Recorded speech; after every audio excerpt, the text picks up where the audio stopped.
Hello leaders, this is NavIQ here with another heads up video about my life as a principal.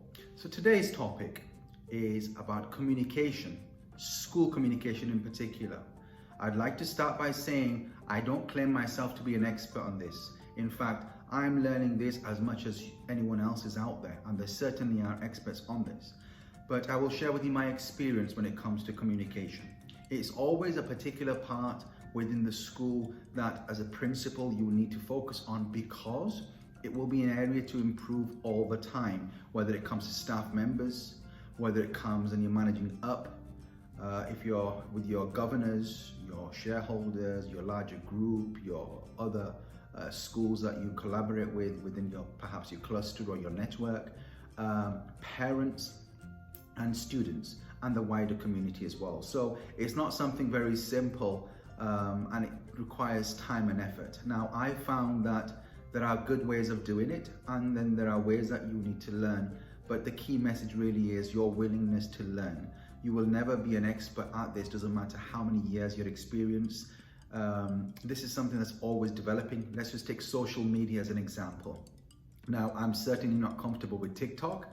I don't know enough about it, and there's many other social media handles, and schools would use social media, my school included, and some will use them far better than others. It's absolutely necessary that you know the demographic on social media, what Facebook is for, what Twitter is for, what Instagram is for, and various other types of YouTube, how you use YouTube, and now more recently TikTok, and how you as a school could take advantage of that and use that towards improving communication and the sharing the good practice and the best practice appropriately within the social media handles, rather than posting for the sake of posting, but posting it to the wrong demographic.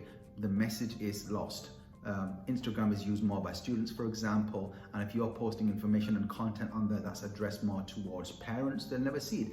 LinkedIn is another example. LinkedIn will be good for prospective staff members and colleagues, and also perhaps for alumni who are getting jobs and they want to track and follow you on LinkedIn. But if you're using that to really share with parents, you won't have the same impact. The same thing with other parts of communication, keeping the lines of communication streamlined, very clear, concise for parents, because there's nothing worse than they don't know who to come to. They don't know, they've got a query as a mother or a father for their child, and they come to the school and they get sent around the house. It's no different to, I remember in my time making a phone call to a call center and said, this is not my department, putting me through to a different department, putting me through to a different department. It's easier in a smaller school, but when you're a large school, that can happen. So it's important to improve communication.